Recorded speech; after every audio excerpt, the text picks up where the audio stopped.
Pendant que j'habitais en Europe, j'ai pu visiter plusieurs distilleries dans différents pays. J'ai goûté de merveilleux produits issus de savoir-faire ancestral.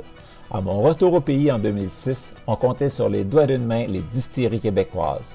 Heureusement, les lois ont changé et maintenant, des dizaines de passionnés peuvent nous inventer des alcools du terroir.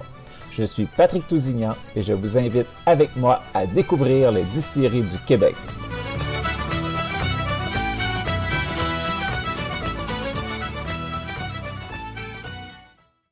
Bonjour tout le monde, ici Patrick Tousignan pour découvrir les distilleries du Québec. Aujourd'hui, on se transporte pas mal au sud de Québec, à Saint-Anselme, avec Denis Carrier puis Nancy Jacques. Ceux qui nous ont sorti le gin Saisi 38 cette semaine et puis qui est sold out en 2 heures. Donc, bonjour à vous deux. Bonjour. Bonjour. Vous allez bien? Ça va super bien. Après la journée qu'on a passée, ça va super bien. C'est sûr, c'est tout un lancement.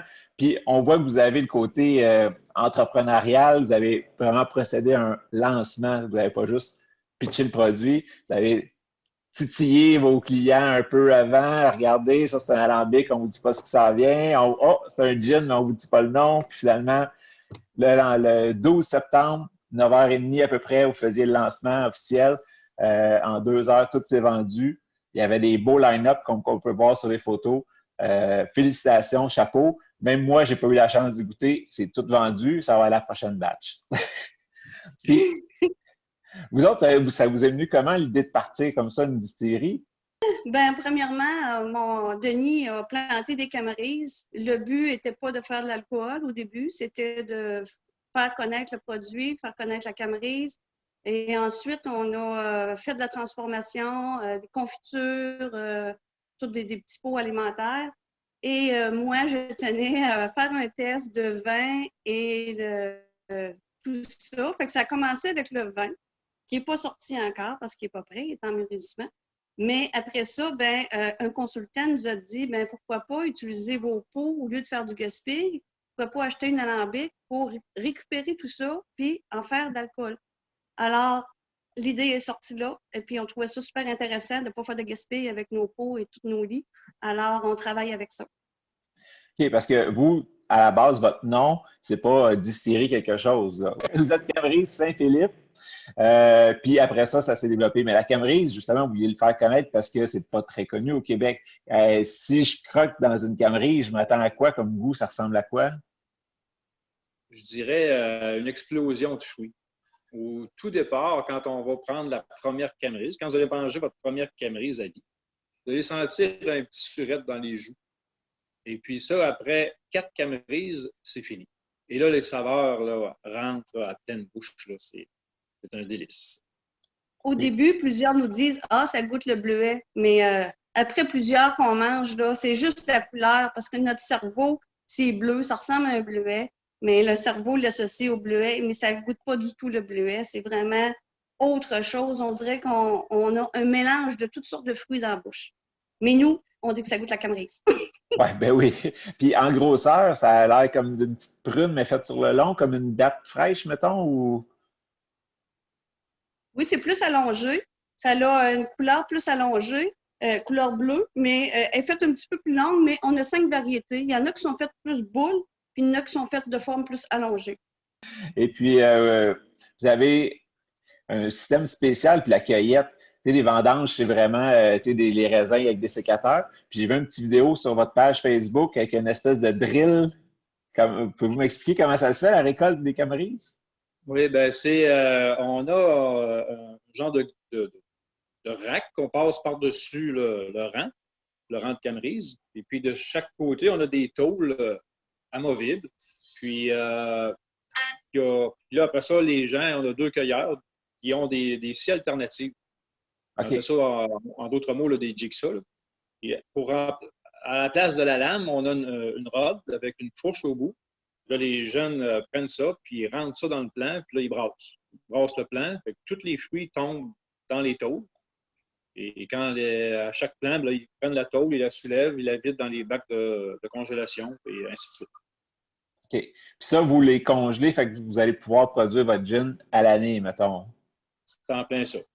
Les fruits bien, sont toujours frais. Quand on entre le moment où qui tombent du plant, il y a un maximum de 15-20 minutes entre la congélation et le champ. Ils sont surgelés dans 1 heure et demie. Après 1h30, ils sont gelés. Tous les éléments sont conservés à l'intérieur. Puis comme je disais tantôt, moi, je ne connais pas du tout la camerise. Est-ce qu'il y a une espèce de noyau comme une noix dedans ou c'est comme un bleuet, mettons, vide, c'est tout de la chair à fruits? C'est tout de la chair, puis même les petits pépins ils sont même pas perceptibles. Ils fondent dans la bouche. On ne sent aucun moton, aucun petit noyau dedans. Puis, quand vous disiez qu'on croque de la camerise, au début, les 4 premières camerises, on a le petit surette. Est-ce que c'est pareil avec le gin? Est-ce qu'on a aux 4 premières gorgées, on a le petit surette, puis après ça passe? Non. Non, non. Je pense pas qu'on retrouve ça dans le gin. Il coule assez bien. Puis, c'est ça. Là, vous avez commencé avec le vin, mais pour switcher, c'est le vin que vous distillez pour faire votre eau de vie au début, puis après ça, vous faites le gin avec? Oui, c'est ça. Et puis, sur la bouteille, j'ai vu, c'est avec des camerises macérées dedans. Donc, un coup que vous avez fait votre gin, est-ce qu'il y a plusieurs aromates ou c'est juste le genièvre qui rentre à base? J'ai 10 ingrédients dedans. OK. Dont le premier est la baie de genévrier. Puis à la toute finale, on fait macérer une macération de camerise pour lui donner sa couleur rosée. Je le fais macérer 18 heures et après ça, je le laisse reposer pour que tout s'assemble ensemble. Alors, ça fait une belle couleur rosée. Okay. Puis, Saisie 38, c'est une belle histoire autour de tout ça. Est-ce que vous voulez me parler un petit peu de l'histoire autour de, justement, le nom? En 1938, c'est ça, il y a des contrebandiers qui avaient loué la ferme ici, la maison puis la grange. Puis, eux, le monsieur qui avait loué ça, lui, il ne savait pas ce qui se passait. Hein. Il pensait que c'était juste pour demeurer. Et puis là, eux autres ont installé une alambic dans la vieille grange. Et puis, c'était super gros là, parce que c'était sur 2 étages. Et puis là, mon père, lui, était élevé juste le voisin. Fait qu'il s'est pas vraiment rendu compte de ça. C'était quand même très caché. Il était adolescent aussi. Il était quand même adolescent, il avait 16 ans. Mais même une fois c'est quand il y a eu la saisie que ça a éclaté en plein jour, que là, la famille de mon père a su ce qui se passait ici. Et puis, c'est quelques années plus tard là, que la famille de mon père a acheté la ferme ici. Puis mon père s'est établi. Ensuite, moi, je me suis établi. Et puis, mon père a toujours conté cette histoire-là depuis qu'on est tout petit. Heureusement, parce que dans Saint-Anselme, il n'y a personne qui est au courant de cette histoire-là. Bien des gens surpris d'apprendre tout ça hier, qu'il y avait cette histoire ici à Saint-Anselme. Puis même des gens qui ont été élevés ici, là, on a rencontré quelqu'un hier, l'ancien maire, il dit « Je connaissais pas cette histoire-là. » Il dit « Vous m'épatez. » Moi, j'adore ça, les histoires en arrière des produits comme ça. D'ailleurs, on va chercher un côté historique associé avec votre gin, c'est super. Puis avec un nouveau produit, parce que la camerise, c'est pas très, très fréquent encore, c'est pas courant. D'avoir matché l'histoire avec la nouveauté, c'est vraiment cool. Oui, on trouvait ça intéressant d'aller chercher, de l'appeler Saisie 38 parce que, écoute, c'était le nom qu'il fallait donner. On est tombé en amour avec ça, puis on ne pouvait pas démordre. On sortait plein d'autres noms, puis non, on venait à Saisie 38. Puis là, c'est pas les mêmes installations. Vous avez dû rendre ça aux normes alimentaires d'aujourd'hui, puis c'est pas une vieille grange comme dans le temps, là. Non, dans la vieille grange en question, c'est une remise à foin maintenant. Là. On a quand même des vaches laitières dans un bâtiment connexe. Et puis, ce bâtiment-là sert à entreposer de la paille et du foin. Okay. Là où on travaille maintenant, c'est un bâtiment neuf il y a 2 ans. Puis, lors de la saisie, j'imagine que l'alambic n'est pas resté là. Malheureusement. J'ai fait des recherches pour essayer d'en trouver des morceaux, mais non. Il y a le deuxième voisin, il y a une dame qui a plus de 100 ans, 101 ans. Je suis allé la voir. Et elle est arrivée ici en 1939, donc 1 an après la saisie. Et elle m'a dit qu'elle était un peu au courant de l'histoire de la saisie. Puis elle m'a dit, quand elle est arrivée en arrière de la grange, il y avait une un gros réservoir qui servait à faire boire les vaches. Et il semblerait que ce réservoir-là venait d'ici, de la saisie. Là, je me suis empressé de lui demander, l'avez-vous encore? Elle a dit non. Donc, il n'y a plus rien de traces, malheureusement, de cet alambic-là. Sauf au moins le nom puis l'histoire qui va rester. Là. Fait que... Oui. Et puis, ben c'est ça, vous avez un bébé alambic parce que de ce que j'ai lu dans les journaux, quand il y a eu la saisie, il faisait quelque chose comme 15 000 gallons par semaine. Je pense pas que vous seriez capable avec votre installation actuelle. Hein? Non, puis on aurait gâté tout le monde hier à notre sortie. On les aurait toutes, il y en aurait toutes. Est-ce que vous n'aviez combien de bouteilles de prêtes hier? Environ 600. 600 bouteilles en 2 heures. Ouais. Ben, ça, c'est un lancement réussi, en tout cas. Et puis, qu'est-ce qu'il y a d'autre à faire dans votre coin? Pourquoi le monde sont vraiment juste allés vous voir? Là, sont pas... Est-ce qu'il y a d'autres attractions autour?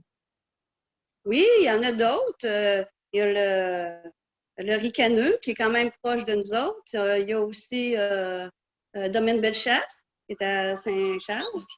Aussi. C'est pas loin. C'est pas loin. Il y a le Miller Zoo, qui n'est pas très loin d'ici non plus. OK. Et puis, il y a le Somnambule.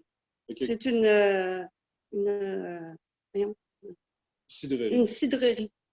Okay. Qui sont dans le même rang que nous autres. C'est pas très loin aussi. Fait que, il y a plein d'autres choses intéressantes à faire dans Bellechasse aussi. Là. Une belle tournée. Je pense que vous avez encore d'autres emplois ou c'est juste ça pour l'instant que vous faites? Non, on a chacun d'autres emplois. Lui, il a une ferme laitière. Puis moi, je suis copropriétaire d'une compagnie de monuments funéraires. OK. Fait que raison de plus pour pas toutes mettre vos œufs dans le même panier puis dire on achète un alambic à 100 000, 200 000. Là, vous avez commencé petit, vous avez vu la belle réponse du public. Fait que là, tranquillement, vous allez pouvoir rentabiliser puis grossir. Puis ça, c'est super de partir à échelle comme il faut. Là. Et puis, il y a des grosses distilleries qui vendent à la SEQ, puis eux, ils fonctionnent avec 6 petits. Au lieu d'avoir acheté un gros, ils ont commencé avec un petit, un deuxième petit, puis ils roulent avec les 6 petits en même temps, puis c'est des choses qui sont possibles. Là. Ouais. Puis les gens qui se rendent à la boutique, là, il n'y a plus de gin, ils vont en avoir, ils vont pouvoir acheter le vin. Quoi d'autre que vous vendez? Des tartes, des confitures? J'ai des tartes que j'ai faites pendant la COVID, bien sûr. Alors, ça a vraiment fonctionné, l'histoire de tartes, surtout qu'on a eu un beau reportage à la télévision. Ça fait que... Et j'ai des confitures, j'ai de la gelée de Camerise, j'ai du sirop de Camerise, j'ai un chutney, un petit peu plus vinaigré, très bon en accompagnement avec des viandes, du canard, du porc. Puis j'ai mon confit d'oignons, ceux-là qui aiment les oignons à la Camerise, là. Un bon crouton de pain avec un bon fromage, une bonne cuillère de confit. Il vous manque votre petite coupe de vin, puis c'est parti. On se fait un beau 5 à 7. Ça donne le goût de sauter dans le char tout de suite. Et puis, ben, pour ceux qui ne connaissent pas Saint-Anselme, comment qu'on se rend, mettons, si on part de Montréal ou de Québec? Ben, vous prenez la 20, vous vous rendez jusqu'à la hauteur de Lévis. Et puis là, ben, vous prenez dans les terres en direction sud. Là, vous allez en direction de la Quatre-Chemins, en réalité. Puis là, vous allez avoir Pintendre, Saint-Henri et ensuite Saint-Anselme. Fait que quand vous quittez la 20, l'autoroute 20 à Lévis, ça prend environ 25 minutes. OK, fait que de Québec, c'est facile, c'est vraiment à côté. Là. On peut partir le matin tranquille, aller faire un petit tour, puis revenir chez nous dîner quasiment. Là. Ah oui, de Québec, on est à... De Québec, ça prend 35 minutes des ponts, à peu près. Ouais. C'est vraiment... Et puis, vos heures d'ouverture, parce que là, vu que vous travaillez la semaine les deux, j'imagine que ce n'est pas tout le temps ouvert en semaine, c'est plus à fin de semaine que c'est ouvert? Ouais. Ben, pendant la période d'autocueillette, on était ouvert à tous les jours, tous les soirs. Maintenant, ben, c'est plus tranquille. Alors, on rouvre le jeudi soir, le vendredi soir, le samedi toute la journée, de 9h à 16h. Et puis, le dimanche, ben, c'est écrit fermé. Mais on est tellement accueillant. Quand on est ici, on rouvre la boutique. Alors, les gens ont juste à nous appeler, puis on est toujours là. On répond. Si on est sur place, c'est sûr qu'on répond. Puis on rouvre. Ouais, c'est le fun de voir un couple de passionnés comme ça. préparer leur projet de retraite, mais vous êtes déjà dedans, là, pas dans la retraite, mais le projet, c'est vraiment bien lancé. Fait que ça vous sécurise aussi de dire, ben, à un moment donné, je peux lâcher l'autre job, puis aller triper chez nous, puis faire mes produits. Là. Et Oui, puis, exactement. Denis, toi, la ferme laitière à côté, elle t'appartient? Fait que c'est toi qui as tes vaches, ton quota, puis tout le kit? En plein ça. OK. J'ai pris la relève de mon père, j'avais 22 ans. Et puis, ben, depuis ce temps-là, le temps roule. Puis, ça a été en 2014 là, qu'on a accaparé une partie des terres, un champ, pour planter les canneries. 8300 plants. OK.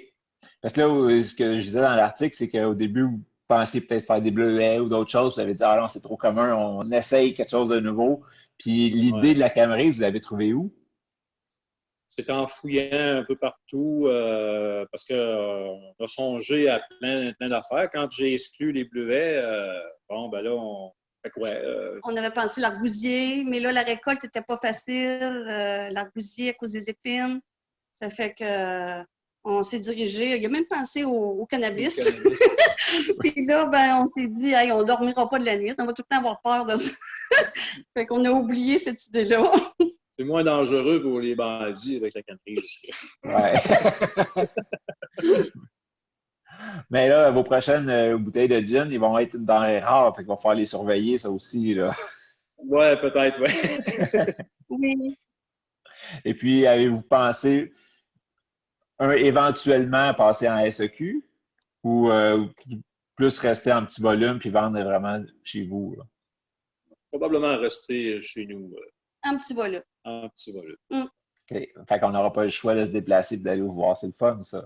Ben oui, c'est ça qui va être plaisant. C'est ça qu'on veut, que les gens viennent nous voir. On aime parler, on aime jaser, on aime savoir d'où ils viennent, leur impression.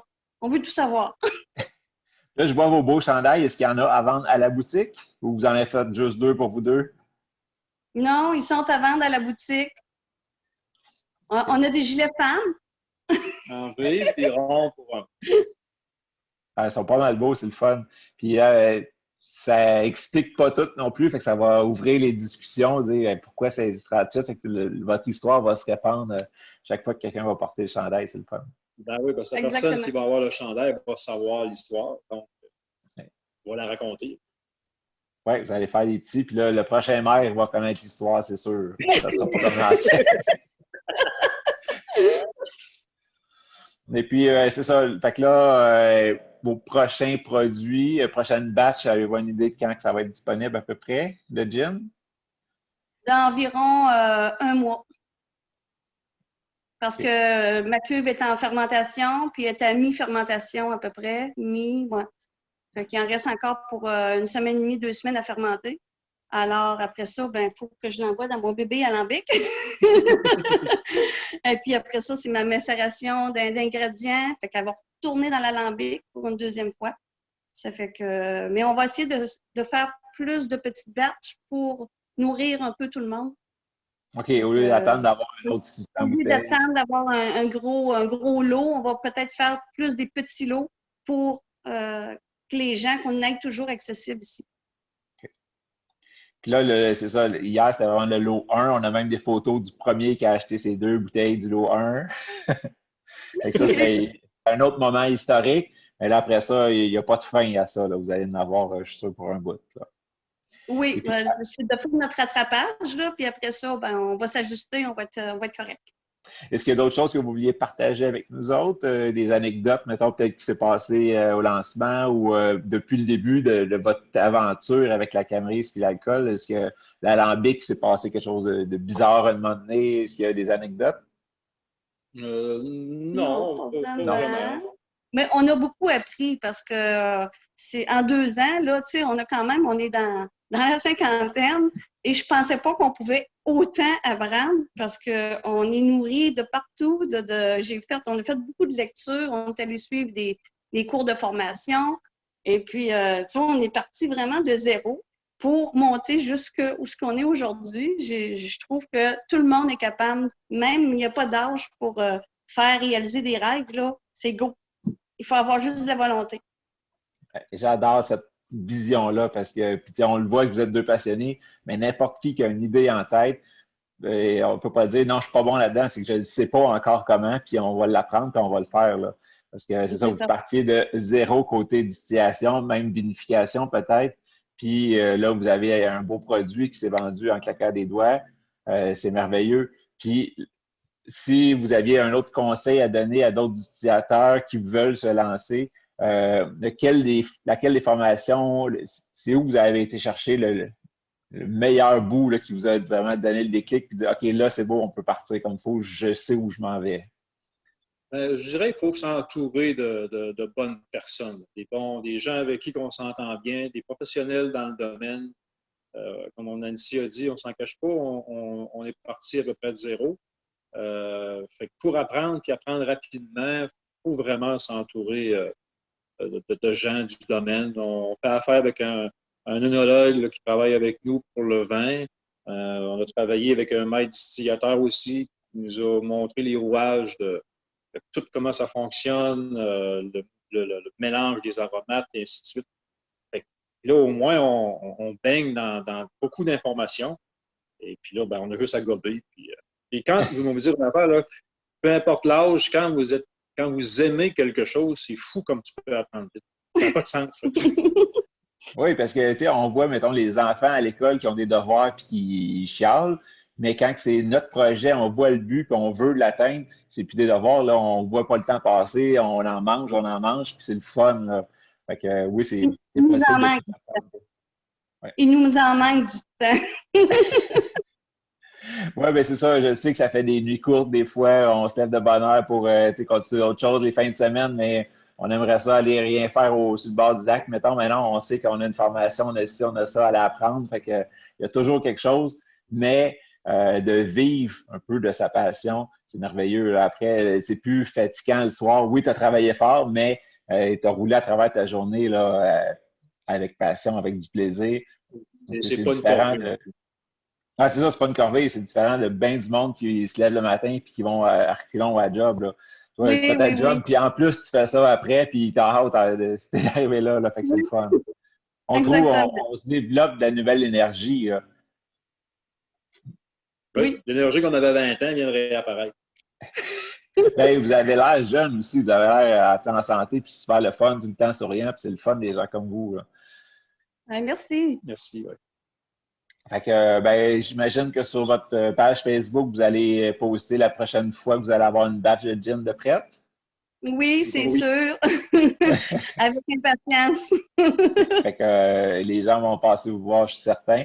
Êtes-vous ouvert en hiver aussi? Oui, surtout la fin de semaine, j'imagine, comme les mêmes heures que vous aviez dit. Exactement. Okay, ça s'en vient, le froid et tout. Fait que le monde va. Il y a moins de touristes, mais même chose pour les passionnés qui veulent goûter un gin. Je suis sûr qu'ils vont être prêts à aller faire la route pour aller vous rejoindre. Ben, c'est parfait. On va les attendre. Puis Nancy, je ne sais pas si c'est un secret, mais tu veux-tu nous dire les autres aromates qui rentrent dans ton gin? Je vais vous dire ça. Il n'y a pas de secret. J'ai de la baie de genévrier, bien sûr. J'ai du myrique baumier. J'ai de l'anis étoilé. J'ai de la coriandre. J'ai du fenouil, de la camomille, du zeste d'orange, du merisier cueilli directement par mon chum dans le bois. J'ai des pétales de rose et du poivre rose. Okay. Puis en bouche, c'est sûr que la camerise, on doit la sentir, mais comment tu le décrirais, là? C'est quoi qui ressort le plus? Parce que tu as quand même deux choses qui sont un petit peu anisées, tu as du fruit. C'est quoi qui ressort le plus? On sent beaucoup le fruité, mais un petit pointe d'anis aussi qui vient en bouche. Mais c'est comme un mélange de... On a essayé de faire un équilibre entre les aromates pour qu'il y ait le moins possible un qui grimpe sur l'autre, pour rendre un petit peu difficile la détection. Ça a envie de goûter ça, mais pas sûr, ça. Fait qu'il faut mettre un petit peu de mystère dans les aromates. C'est ce qu'on a tenté de faire le plus. C'est ça, il y a deux façons de faire. Il y en a qui a ses souhaits très tranchés, on sait qu'on s'en va vers ça, puis c'est ça que ça va goûter. Ou justement, l'espèce de jeu entre on ne sait pas trop qu'est-ce que ça goûte, mais on aime ça. Là. On sait que c'est bon, mais on ne sait pas c'est quoi qu'il y a dedans. C'est ça. Encore une fois, j'ai bien hâte de goûter à ça. Puis, à date, j'imagine que vous avez bu surtout peu ou vous avez trouvé des petits cocktails déjà qui vont bien avec votre gin? Ben, on va engager quelqu'un. On a déjà contacté quelqu'un pour nous faire des cocktails. Puis dès que ça va être prêt, bien, on va mettre ça sur notre site web parce qu'on a une page qui identifie notre gin. Fait qu'on va mettre ça sur notre site. Fait que les gens vont pouvoir aller voir. Ça va être des cocktails plus faciles pour les gens, les gens de tout le monde. Pas trop compliqué. Mais sur glace, ils se voient très bien. Et, ou avec un tonic, ou tonic, ils se boivent comme ça, toute seule. OK. Est-ce qu'il est à 38 d'alcool? 40. OK. Non, on aurait pu. Oui. C'est vrai que le lien, ça, j'y ai pas pensé. J'y avais pas pensé. Mais l'idée était super bonne. On a ouvert à 9h38 hier. On y avait pensé. Ça, c'était le mystère pour tout le monde, hein, sur les réseaux. Là. Pourquoi 9h38? Puis on ne disait rien. Le nom n'était pas sorti. Le nom n'était pas sorti. Et puis, ils se vendent combien, les bouteilles? Le 500 il était à 32 plus taxes parce que nous autres, vu qu'on vend ici, on est obligé de rajouter les taxes. Et le 700 va être à 42 plus taxes. OK. Puis vous, là, vous avez le permis artisanal parce que vu que c'est vos fruits, vos tout, c'est pas le même permis que la plupart ont industriel. Là. Fait que vous rentrez dans la catégorie des vignobles, des vergers qui produisent tout chez eux. Oui, exactement. On a quatre permis. Le permis, parce que ça nous prend un permis pour entreposer notre alcool. OK. Ça nous prend un permis de fabrication. On a le permis de fabrication de spiritueux. On a le permis de fabrication de vin. Pour le vin. L'entrepôt d'assises. Puis, comme l'autre, on ne s'est pas servi là, pour faire des spiritueux avec notre vin pour voyons. L'utilisateur agréé. Utilisateur, oui, c'est ça. Les fortifiés, c'est ça. On appelle ça utilisateur agréé. OK. Ah, bien, ça, c'est une autre option, peut-être pour plus tard, qui pourrait être le fun, justement, un espèce de porto de Camerise. Là. Oui, exactement. Ah, on peut s'amuser. On peut s'amuser. Oh, oui, il n'y a pas de limite, là. Sauf le temps. On a le permis. Quand on décidera, ben, on n'a pas de permission demandée, tout est correct. Eh bien, un énorme merci d'avoir pris votre temps comme ça ce matin. C'est vraiment super, un dimanche. Ça prend des passionnés pour accorder des entrevues, même le dimanche. C'est pas dur physiquement, c'est pas pire. Les clients, il y en a moins un peu à matin. Oui. Ouais, s'ils ont tous bu leur gin hier, ils sont plus tranquilles le matin. Ils dorment. Ben, c'est ça. Fait que je vous souhaite une super belle journée. Merci pour ton entrevue. Merci. Ben, parfait. Un gros merci. Bye-bye. Merci, bye-bye. Salut bien.